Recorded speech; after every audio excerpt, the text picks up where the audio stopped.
Jolly good evening and welcome to another episode of Brett's Old Time Radio Show. Welcome to my home in beautiful Lyme Bay. If you would like to have a little look around, see what my house looks like, there's some pictures of the house on there and there's a variety of different bits and pieces. Check out my Instagram page, or I think there's a little bit on the Facebook page, but mainly on the Instagram page, so do go and check that out. A huge thank you for joining me once again for our regular late-night visit to the dusty studio archives of old-time radio shows right here at my home on the south coast of the United Kingdom. I'm Brett, I'm your host for our Nighttime podcast. Welcome to another episode. As I mentioned, Facebook page, Instagram page, and a YouTube channel. They're all called Brett's Old Time Radio Show. Please go and check them out. And also, I've got my email account, which is, if you want to drop me an email, brett@tourdate.co.uk. Time now for the latest episode of Sherlock Holmes. This is a belter. It's called In Flanders Fields, and it was first broadcast on the 14th of May,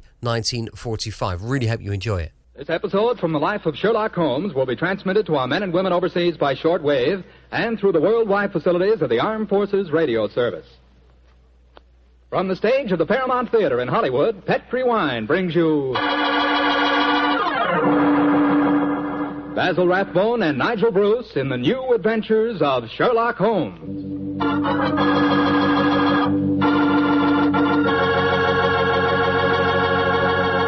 The Petri family, the family that took time to bring you good wine, invite you to listen to Dr. Watson tell us about another exciting adventure he shared with his old friend, that master detective, Sherlock Holmes. You know something?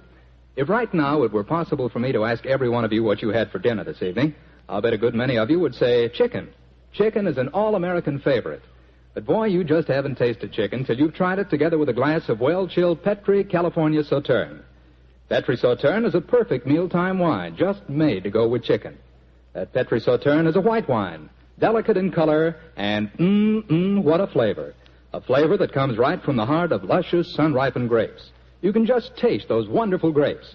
And I'll tell you something, that Petri Sauterne is pretty much on the terrific side when served with fish or any kind of seafood, too, and that's a fact.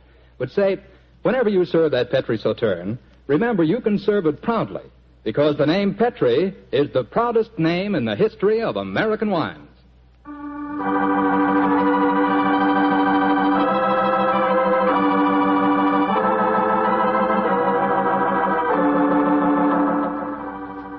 And now for our weekly doctor's appointment.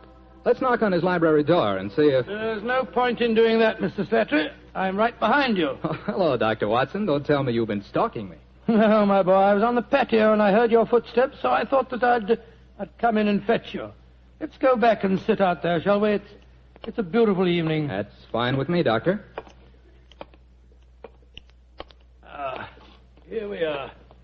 Now, settle yourself down in a chair and light a cigarette, if you have one. I'll get on with my story.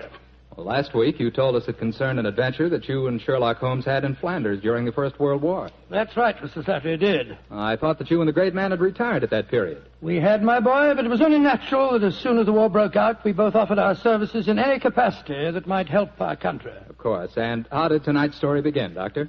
It was in the winter of that first year. Things weren't going very well for the Allies. The Germans were advancing on Paris, and the picture was looking very black. It was just 24 hours before the famous Battle of the Marne began, the battle that changed the early course of the war, when Holmes told me that we had to go up to the front lines on a secret mission. We'd been in Paris for several weeks, where Holmes had just solved the case of the missing aide-de-camp. I was anxious to get back to England and my work in the war hospitals, but of course this new summons was in the nature of a command.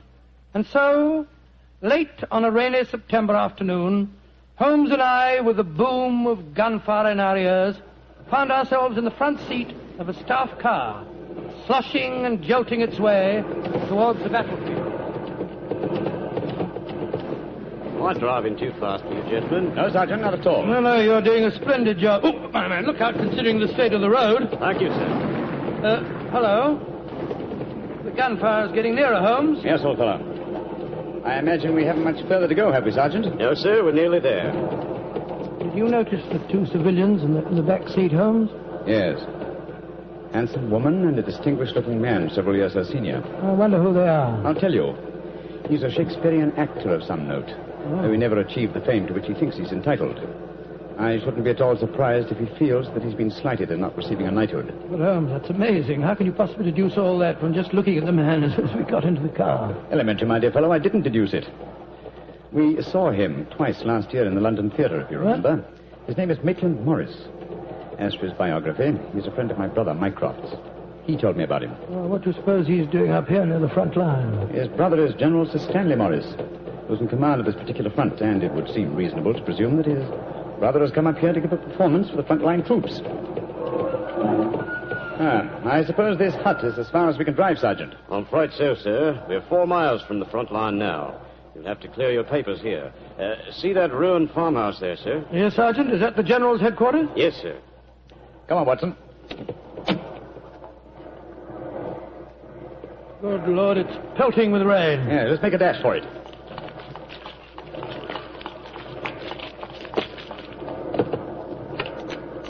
Oh, who goes there?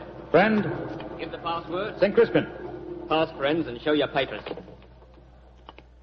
How did you know the password, Holmes? I was given it before we left Paris, old chap. Oh, Sherlock Holmes and Dr. Watson, isn't it? Yes, Captain. I'm Captain Maxwell, General Morris's aide-de-camp. He asked me to escort you up to his headquarters. By the way, weren't Maitland Morris and his wife in the car with you? Yes, they're just behind us. Oh, splendid. I'm afraid I'll have to ask to see your papers. Yes, of course. Here's my permit, Captain Maxwell. Thank you. I know you both, of course, but we can't afford to take any chances when they're this close to the enemy lines. Let's see. Oh, yes, that's fine, Doctor. Everything's in order. All right. Yours, please, Mr. Holmes. Here you are. Thanks. Oh, who goes there? Friend. There's the rescue party now. Oh, good. This is quite in order, Mr. Holmes. Show your papers. Oh, there you are, Captain Oh, Maxwell. hello, sir. Hello, Mrs. Morris. How are you, Captain Maxwell? Well, you both met Mr. Sherlock Holmes and Dr. Watson, I suppose? Well, no, we haven't, even though we drove up in the same car. Natural reserve of us Britishers, I suppose. How are you, Mr. Holmes? How do you do, sir? I know your brother Mycroft very well. How are you, Doctor? I'm glad to meet you, Mr. Morris. I saw you a couple of times in the theatre last year and enjoyed your performances very much. Well, thank you, sir. Well, then you must know my wife, my leading lady. How do you do, gentlemen? How do you do, pleased to Mr. meet you. Morris? Can I see your papers, Mr. Morris? Just a matter of form. You understand. Yes, of course. Mrs. Morris, I presume you and your husband are going to give a performance tonight for the men going up the front line. Yes, Doctor. We're very flattered. They've asked us to do some Shakespearean scenes. Oh, yes. Although I should have thought something a little lighter would have been more appropriate. The General, he's Maitland's brother, you know, seemed to think differently. Well, my dear, show Captain Maxwell your papers. Then we can all go along and see my brother Stanley. Very well, Maitland. Mr. Morris, I shall look forward to hearing your reading of Shakespeare's St. Crispin speech from Henry V tonight. Well, bless my soul, Holmes. How did you know I was planning to do it? Well, the setting is so perfect and the time so appropriate, I can't conceive an English actor who could resist the temptation. Oh, right. I noticed that your brother appreciated the fact in naming today's password. Yes, it's amazingly appropriate. You know, it's almost 500 years ago to the day that the Battle of Agincourt took place. Well, let's hope that the results of the forthcoming battle will be equally successful for England. Yes, indeed. Oh, by the way, Holmes, this will probably seem rather silly to you, but I'm an inveterate autograph collector, and I have my book here with me. I wonder if you'd mind signing I it should for be very glad to, Mr. Morris. Give me a pen, will you, Watson? Here we are, Holmes. You'll find yourself among quite distinguished company in that book, sir. So I see. Adelina Patti, Crown Prince of Norway. Hello. Field Marshal von Tauchnitz. Oh, yes, he was one of my admirers when I played in Munich before the war. I suppose now that our countries are fighting, I should tear that page out. You know, I cannot help but feel that art and the appreciation of art are independent of national hatred. Quite so, sir. I myself still have a medal presented to me by the University of Leipzig for some trifling services. There you are, Mr. Morris. Oh, thank you very much, Mr. Holmes. A notable addition to my collection. I shall be very glad to sign your book for you, Mr. Morris, if you'd like me to. That's very kind of you, Doctor. Oh, Captain Maxwell, if our permits are all in order, don't you think we should be moving along? Just what I was going to suggest myself. I'll take you all straight to General Morris's headquarters.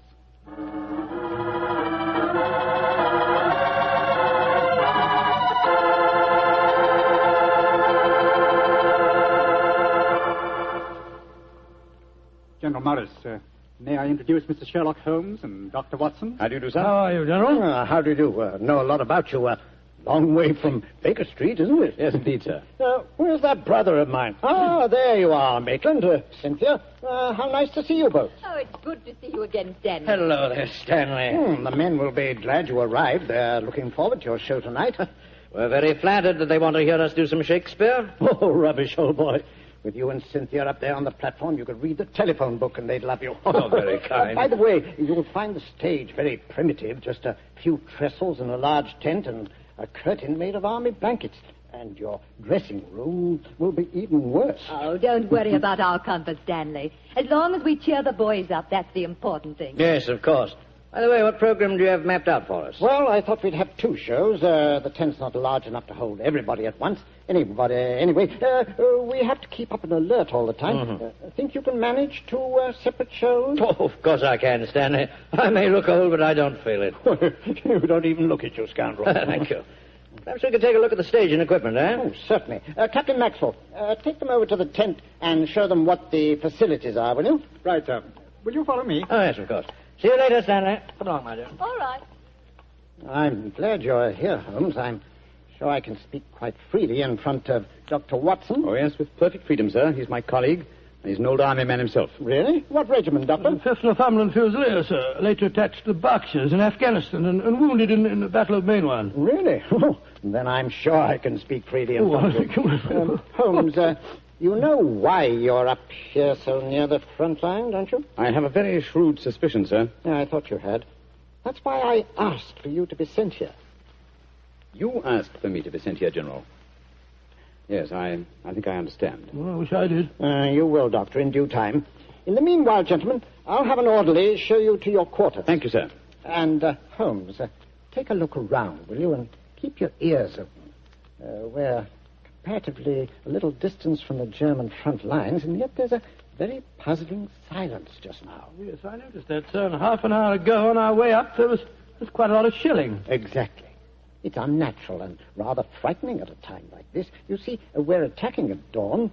The enemy might be trying to infiltrate spies, and the whole success of this battle depends on a surprise attack. I quite understand, sir. Come on, Watson.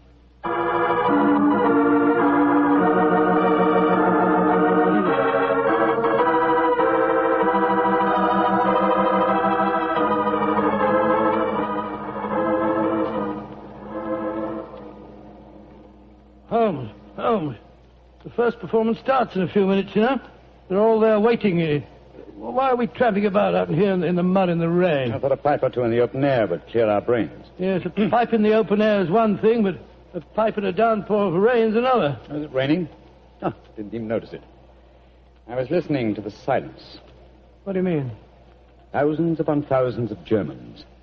Armed Germans. Full of a blind fanatical hatred and desire to kill. Are crouched in trenches only a mile or 2 from here.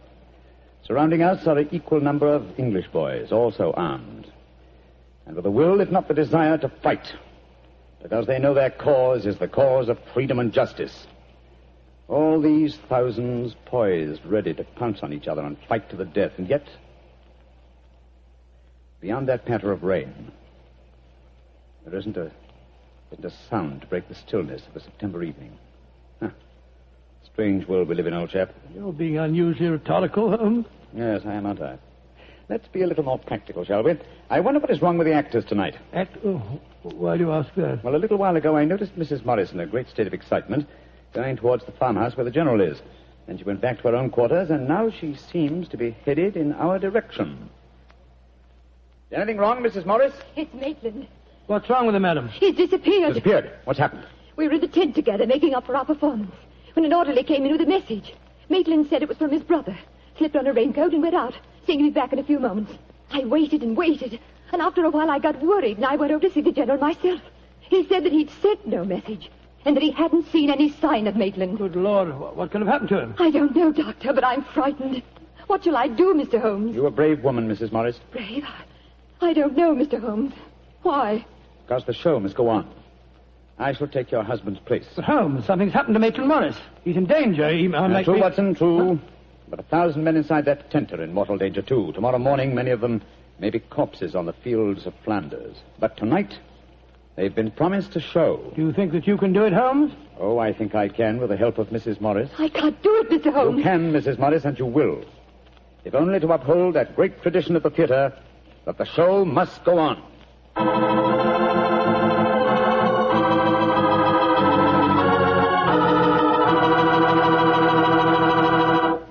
We'll hear the rest of Dr. Watson's story in just a few seconds. time I'd like to take to tell you that if you've got a butcher who has meat and you've got the points to get that meat, don't forget to bring home a bottle of Petri California Burgundy. Tell you why. That Petri Burgundy is a rich red mealtime wine that's wonderful with any meat or meat dish. That's a fact. Petri Burgundy can make a banquet out of a hamburger. And boy, Petri Burgundy and old-fashioned Irish stew are bosom companions. Just get yourself some Petri Burgundy and share it with your family.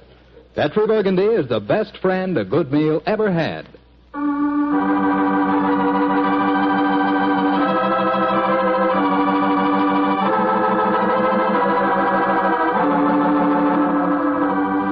And now, back to tonight's new Sherlock Holmes adventure.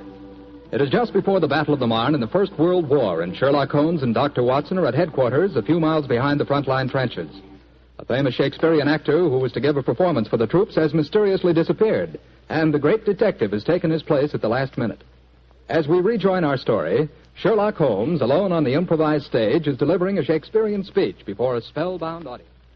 This happy breed of men, this little world, this precious stone set in a silver sea, which serves it in the office of a wall or as a moat defensive to a house against the envy of less happier lands.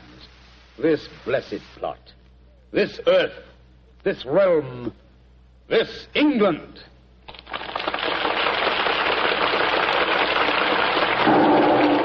Holmes, that shot, are you all right?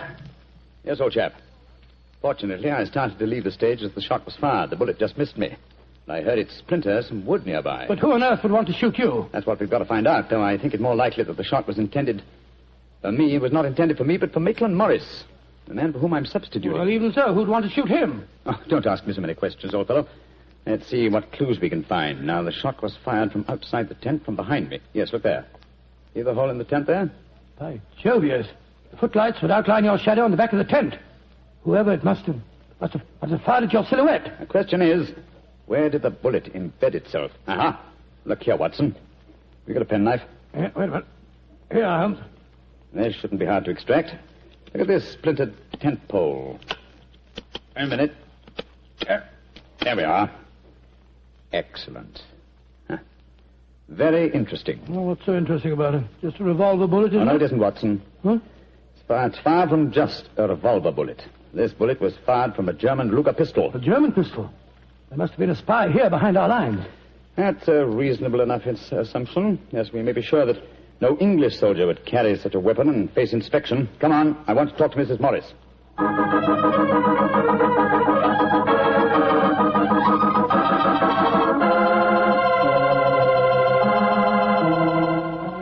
Mrs. Morris, I want you to be very frank with me. But of course, Mr. Holmes. You know why your husband's missing, don't you? No, I don't. Have you found out anything? Come, madam. Why keep up this pretense any longer? I know that your husband is a spy, or at least a great sympathizer with the German cause. The General's brother a spy? Good Lord. How dare you say that? Because it's true. Foreign Office have been suspicious of his sympathies for some time. His own brother knew it.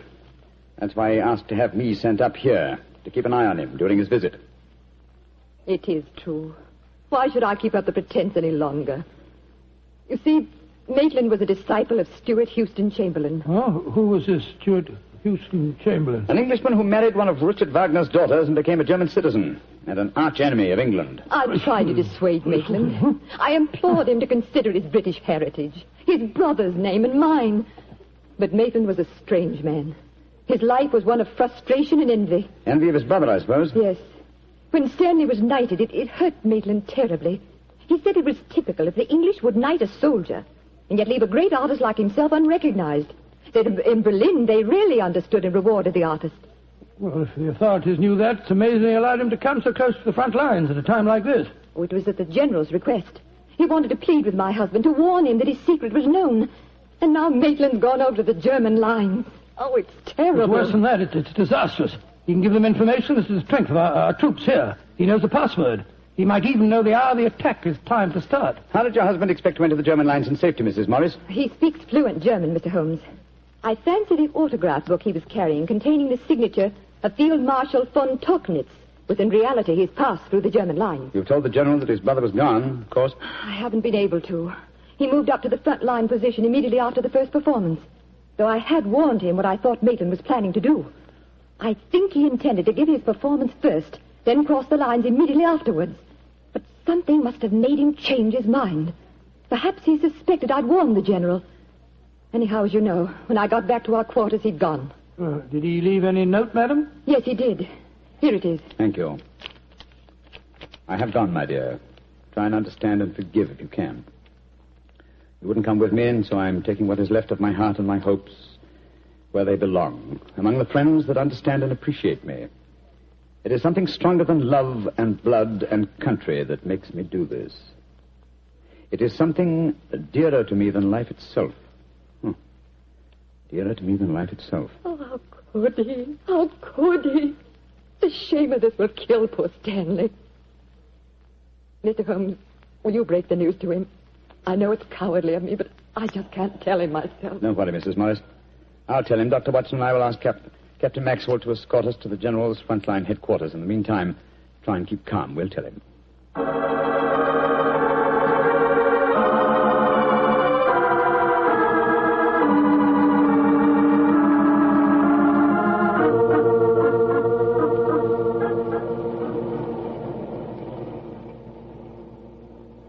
If you will wait in the dugout, Mr. Holmes, I'll tell the General that you're here. Thank you, and be sure to let him know the urgency of the matter. Yes, sir.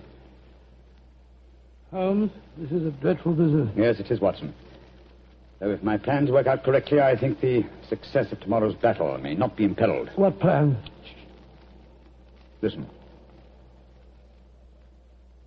You know, Holmes, a strange silence from the German line since we came here might be accounted for by the fact that they knew Maitland was making his getaway. They wouldn't want to risk wounding such a valuable spy. Quite possibly. What I still don't understand is who shot at you with a German pistol and why. You're being very dense, old fellow. Surely it's obvious that... There comes General Morris now. Poor devil. This is going to be a dreadful shock to him. Hello, Holmes. Dr. Watson? General Morris, I'm afraid that I've bad news for you. Your brother has gone over to the German lines. Maitland did go there. I should have put him under an armed guard as soon as he came here, but I thought I could reason with him, appeal to his sense of honor. Instead of which you tried to shoot him, sir, but fortunately for me, you missed. You see, I took his place at the first performance. But that shot was fired from a German pistol. True. That was when I first knew the General had fired the shot. But I still don't see how you could now. Only a high-ranking officer, not subject to inspection, could carry a non-regulation firearm. You're an old army man, you should know that. In any case, you'll observe that the General carries a Luger at his waist. Great heavens, Holmes, I thought I was firing at Maitland. I had no idea that it was you. You intended to kill your own brother, sir? Yes, and I'm sorry I failed. I'd rather see my brother dead than alive and a traitor to his country. But now he's safely in the German lines. Heaven knows what secrets he may be imparting. One thing we can be certain, our chance of a surprise attack in the morning is gone. Possibly not, sir. Oh, what do you mean? You see, I took the liberty of altering your brother's credentials quite extensively. How, Holmes? I knew of his German sympathies. Mycroft had given me a great deal of information about him, and so I took it on myself to decide that it was unsafe to allow him so near the enemy lines with his own identification on him. Well, what did you do, Holmes? I took the liberty, sir, of stealing his autograph book, the one containing the magical signature of Field Marshal von Tauchnitz. I have it in my pocket now.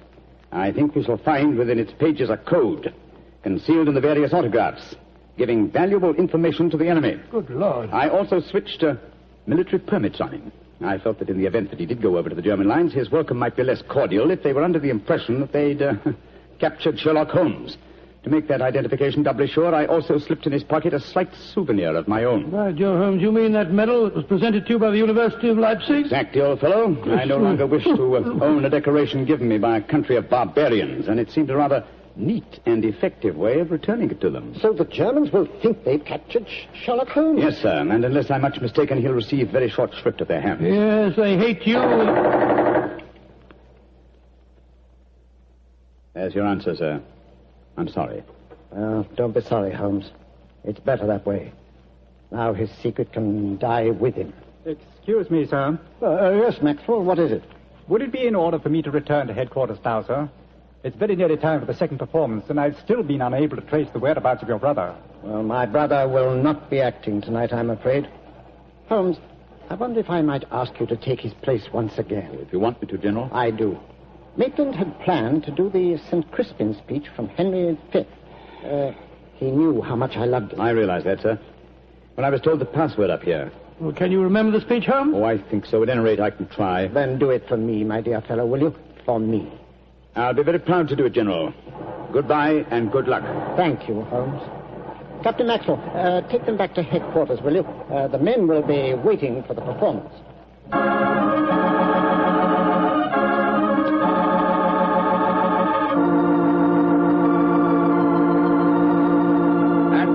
Crispian shall ne'er go by from this day to the ending of the world, but we in it shall be remembered. We few, we happy few, we band of brothers. For he today that sheds his blood with me shall be my brother. Be he ne'er so vile, this day shall gentle his condition. And gentlemen in England now abed shall think themselves accursed they were not here, and hold their manhoods cheap, while any speaks that fought with us upon St. Crispian's Day.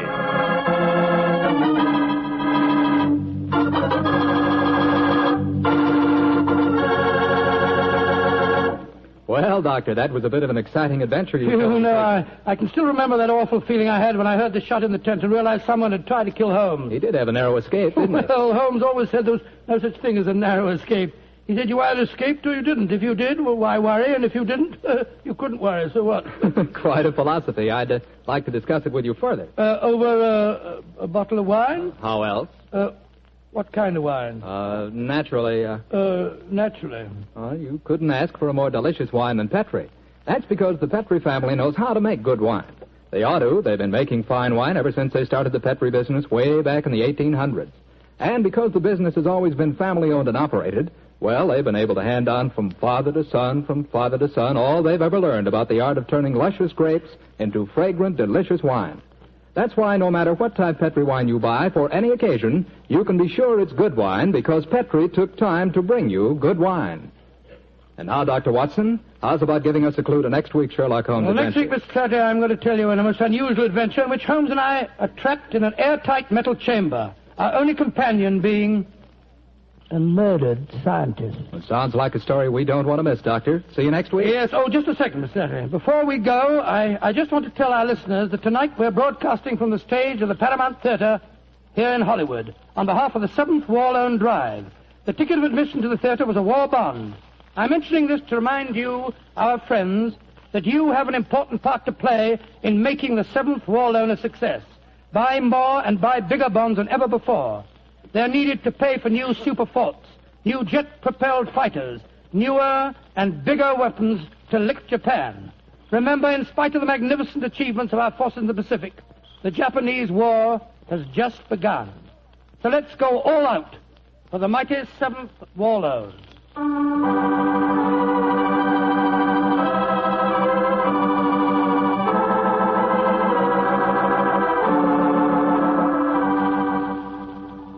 Tonight's Sherlock Holmes adventure is written by Dennis Green and Anthony Boucher and is based on an incident in the Sir Arthur Conan Doyle story, The Adventures of the Blanched Soldier. Mr. Rathbone appears through the courtesy of Metro-Goldwyn-Mayer and Mr. Bruce through the courtesy of Universal Pictures, where they are now starring in the Sherlock Holmes series.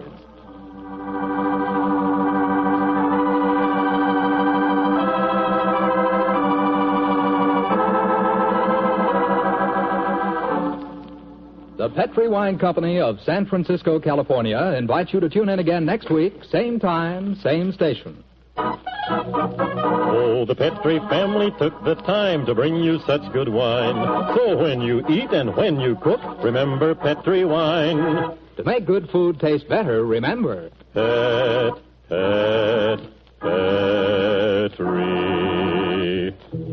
wine.